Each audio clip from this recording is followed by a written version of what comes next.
Okay, so episode 17 of the Shinemon arc. I've been led to believe that the Shinemon arc is split into two main halves, two main plot lines, and I think it's safe to assume from everything I've seen that episode 17, the card fight between Shin and Esuka, is the ending to the first half of the Shinemon arc. It's the ending to the first major plotline with Card Capital because a lot got wrapped up in this episode. And boy, is there a lot to say about this just one episode, so strap yourselves in, I guess.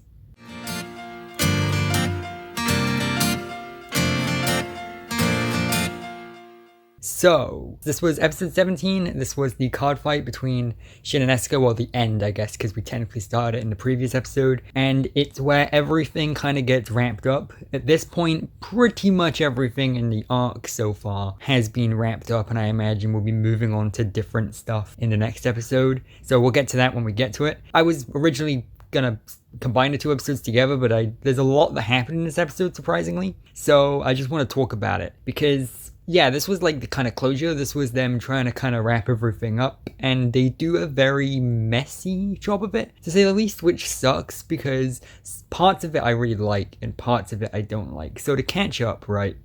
Because again, this episode is like surprisingly convoluted with how much they keep going back and forth on character motivations. This was very much an episode of characters just expouting their motivations, but every time they did so, it was a different motivation. Even characters like Esuka end up having a secret hidden motivation / agenda, which ends up kind of ruining the rest of the arc. And like I said, there's a lot to get through, so first we're just going to very clearly just go. So this arc has been about Shin versus Esuka. They've both been fighting over who gets Card Capital, this card shop. Shin has been looking after it because the previous owners died, and because he is the uncle of the owner's daughter, and so it feels like it's his job to look after it. And Esuka, we know that she is friendly towards the previous owner's family. She owns a very big chain of card shops, and so she tries to take it over because she thinks it'll be better in her hands. And the arc has been, well, 17 episodes of back and forth between the two groups, and Esuka eventually wins the card shop over, but then is convinced to give Shin a second chance to get the shop back, basically. And that's kind of where we left off. This was Shin's like last chance, basically, to get the shop back. And right as the card fight begins, Esuka offers Shin one of two envelopes. She's like, here are these two envelopes. One is black, one is red. The black envelope will give you the card shop back, just like you wanted. And the red envelope is the chance to become a pro card fighter and take part in a bunch of different tournaments and stuff. And that's where we got the cliffhanger, and I'm glad we've got that simple stuff kind of sorted out and out of the way. We're on the same level, we all know what happened, because this episode takes things in a lot of different directions. So one thing that we knew was that Misaki didn't actually want Shin to win the card shop back because she felt like he was doing it for her sake. She felt like a burden to him. She felt like he was throwing away a lot of his like free time and a lot of his life away just so he could get the shop back out of obligation. Whereas Esuka, she knows what she's doing. She knows how to run card shops, so it's less of a burden if she does it. And so that's why Misaki, big twist, was actually ruined for Esuka. They ruined that twist, but oh well. You know, and I'm not going to spoil it, don't worry, but you know, like the second half of Death Note, right? And I'm not going to say any plot details in case you don't want to get spoiled. So the beginning of Death Note is a fairly simple, just like, it's a murder mystery story where we focus on both the person who is the murderer and the detective, and we keep cutting between the two, and it's basically a game of like them trying to trick each other. L, the detective, will get closer to figuring out who Kira, the killer, is, and Kira will find out these like simple but clever plans to like throw them off track, and it's very kind of satisfying to see each other kind of trick and one-up each other. Well, the second half of Death Note takes that into overdrive to the point where it gets so overly complicated that it just isn't fun anymore. It's just entire episodes of characters talking to each other and going, well, I knew they were going to do this, so I did this, and then this, and then this, and then you can't do that. And he's like, aha, but I knew you were going to do that, so I did this and this, so that means you can't do that. And then it's just the two characters just going, but I knew you were going to do that, and so you... That's kind of like what this episode is, except with character motivations instead of like actual murder mystery plans. Because at least in the context of a murder mystery, it's like, oh, but it makes sense. With this, it's weird. It's like these characters knew they were part of a TV show and knew that they wanted the last episode to be as dramatic as possible, so waited until the end to actually reveal what their plan was all along, and it doesn't make sense. One of the biggest revelations of this episode is the idea that Esuka, she isn't the villain, and I knew this all along, and I will explain that later. But Esuka, yeah, it's revealed in a massive twist that Esuka wasn't actually the villain all along. She wasn't even really antagonistic. She was actually siding with Shin, and she was only kind of being a rival towards him so that she could guide him in the right direction. And I kind of knew this because I've seen too many TV shows, because that's kind of what they were doing, right? Like, I kind of knew this from the very beginning, back when they announced Esuka's character. Like, oh, it's a character that's trying to take over the card shop, but she doesn't do anything outright evil.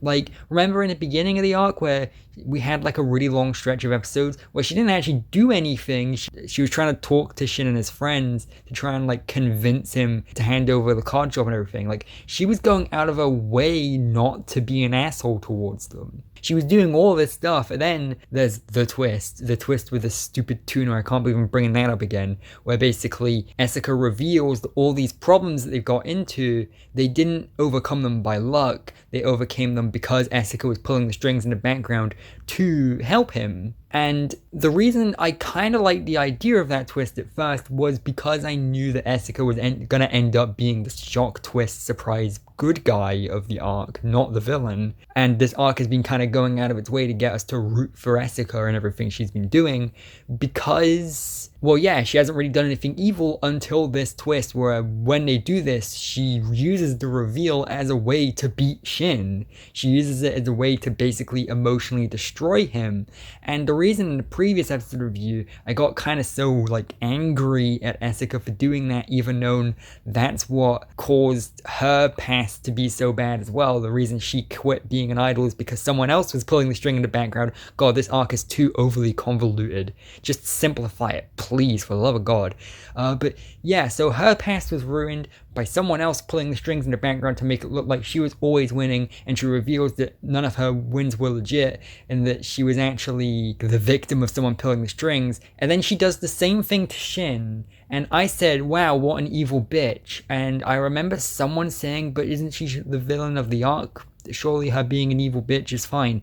But no, it isn't, because nowhere in this arc have we really been told that she's supposed to be. That's the one time in this entire arc that she's ever done anything like bad. And in this episode, when she reveals that she was actually rooting for Shin this entire time, you're supposed to think back to the arc and go, oh, that kind of makes sense. Wow, I never even considered that. But one, it was too obvious, I already knew about it. Why did she manipulate Shin then? If her whole thing was that she was actually rooting for Shin this entire time, and the reason she was pushing him in all these different directions was to get him to think really hard about which route he wants to take in his life, and that was her actual motivation, and the reason she had that was because Misaki's parents told her to do so before they died, which that's fine, I don't hate that. But then why make it look like all his wins up until this point were him achieving them through luck, and then pulling the rug out from under him and going, haha, fuck you, I just like flipped my own past trauma onto you,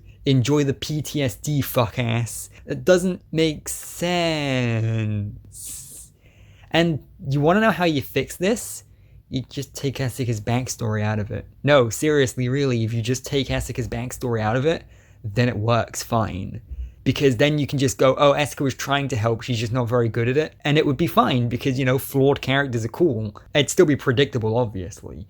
But it would still work fine. But then taking this kind of angle of like, I know they were trying to give Esuka a similar backstory to Shin so that we would know why Esuka has been rooting for Shin silently over this time.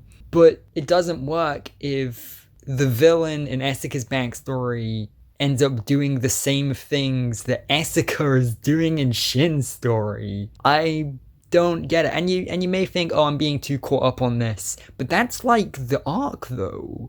That's like the point. That's the point. Like, what is this arc about? It's about the back and forth between Shin and Esuka over who gets the card shop and why. That's what the arc is about. It's a slice of life. Well, it's not even really a slice of life arc, really. The only slice of life episodes were like the Halloween ones. Everything else was fairly standard shonen stuff. Just because you set it in a normal Japanese town doesn't mean it's automatically slice of life. I'm just gonna come out right and say it. Esuka is just not a very good character because it just doesn't work. And you may think, oh, but you know, again, Esuka's a flawed character. And I'm like, I guess maybe they're going for that angle of like Esuka is trying to like motivate him, but she's just doing it in the worst way possible. And maybe that would be more endearing if she was ever, like if they ever did anything with that, if they actually showed her insecure about this kind of thing. But she's always shown as like the person in the room who knows more than everyone else. Like she has this kind of aura of like she knows all the stuff that Shin doesn't. She is the one that Shin needs to be paying attention to if he wants to learn, because like she's an old card shop owner. Shin's about to be a card shop owner. She had a pro career at some point. Shin kind of wants to have had a pro career at some point. Like she is old Shin basically, and so she is like shown as this kind of sage, wise, older figure that Shin should be learning from. But like, I mean, again, in the beginning part of this arc, she quite literally does all the things that Shin does, but better and more successfully. And so the fact that they always portray her like that with no real wiggle room in between for like faults or anything, it just makes it come off as lazy writing rather than anything else. And that sucks because that's what the arc was about. Now that we've got 17 episodes through and we've got to this point where the big reveal is that Esuka was actually rooting for Shin to win this entire time, well, it just makes everything else not really work. And it sucks because you know how you could have made this arc better? Take Esuka out. No, seriously, that's all I would do. I would just take Esuka out entirely.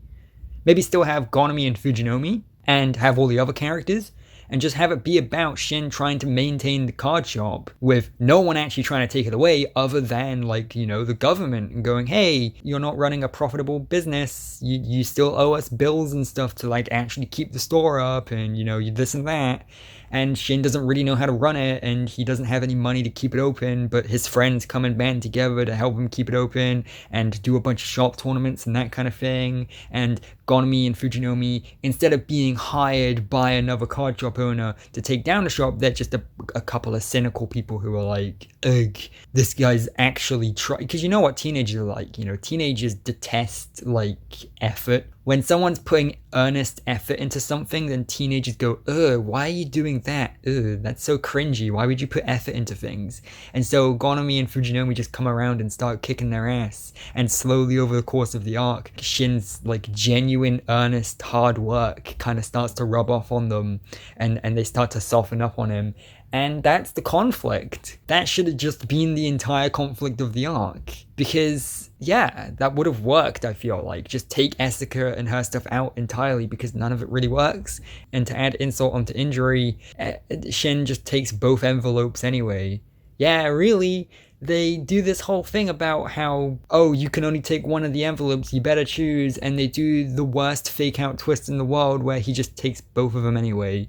And right as I'm thinking in my head, how is he allowed to take both? But then Rive immediately jumps in and says, actually, that's not what you promised. In the card fight, you promised that if Shin won, you'd do anything he'd tell you. And he's telling you to give him both envelopes. I'm like, oh, that's such a shitty loophole. And yeah, he takes both. So instead of, you know, making the sacrifice of being a pro Vanguard player to become a card shop owner, he ends up just getting both. And I get it. The next story arc is probably going to be, the next half of the Shinemon arc is probably going to be about him balancing both and finding it difficult. And this is a coming of age story, and they do come to the conclusion that Shin doesn't fully know what he wants to do next, and that's why he took both, because he's like, I don't know, do I want to be a pro player or do I want to be a card shop owner? And it's pointless to drag this out because we already know which one he picks. I was kind of really hoping that the first thing that would happen in this episode, because the cliffhanger of last episode was her holding out both envelopes and going, you can only take one. I was really hoping that once we picked up from that cliffhanger, we'd immediately cut to Shin just going, I already made my mind up, I'm taking the card shop one, what are you talking about?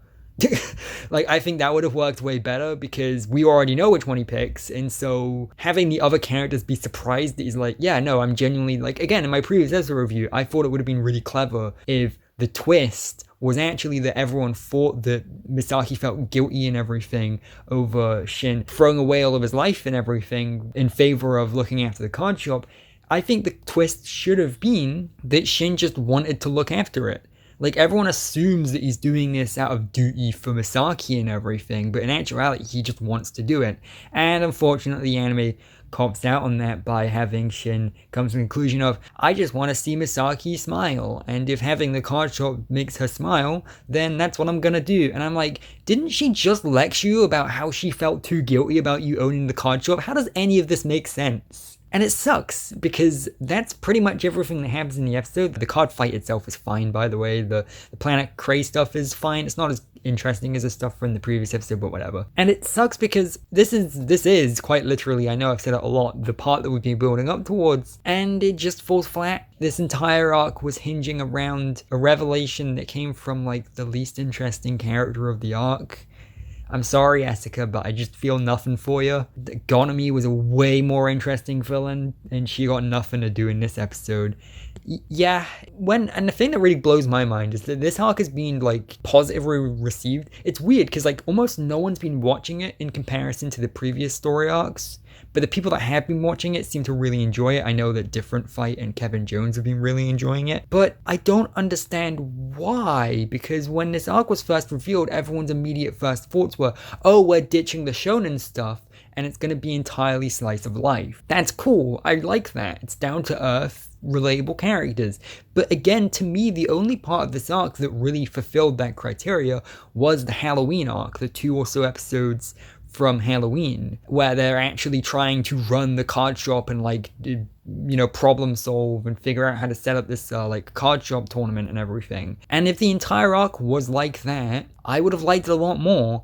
Just take Esuka out, because of the fact that Esuka's in this arc, most of the slice of life stuff actually does just get thrown out in favor of generic shonen stuff. There was nothing slice of lifey about that SU Cup tournament. Did that really have to be in there? I don't think so. It's funny how everyone was asking for a strictly slice of life arc that threw out the shonen elements, but what we got was a very much shonen arc, but with a slice of life filter. Like, this was just Legion mainly, but with a slice of life, like, coat of paint over it, and everyone went, oh, unlike the stupid fantasy Legion mate, this one's actually a slice of life. I'm like, no, it's the same story arc. We take a group of characters you already recognize, we make the protagonist different, so instead of being Aichi, it's Kai, and instead of being, well, Aichi or Chrono, it's Shin, and we have a group of characters around him, and then we have a villain, and the villain's like, we have the thing that you want. In the Shin arc, it's the card shop. In the Legion mate, it's Aichi. And we have the beginning half of the arc, have them all card fight against each other, and the heroes lose for the most part in the beginning half. And then in the second half, they card fight again, and they win for the most part, and actually earn the thing back that they wanted. Again, in Legion mate's case, it's Aichi, and in Shinemon arc's case, it's the card shop. And everyone keeps saying that the Shinemon arc is great because it's a grounded slice of life, but yet everyone also seems to think that Legion Mate is like this high concept fantasy shonen arc.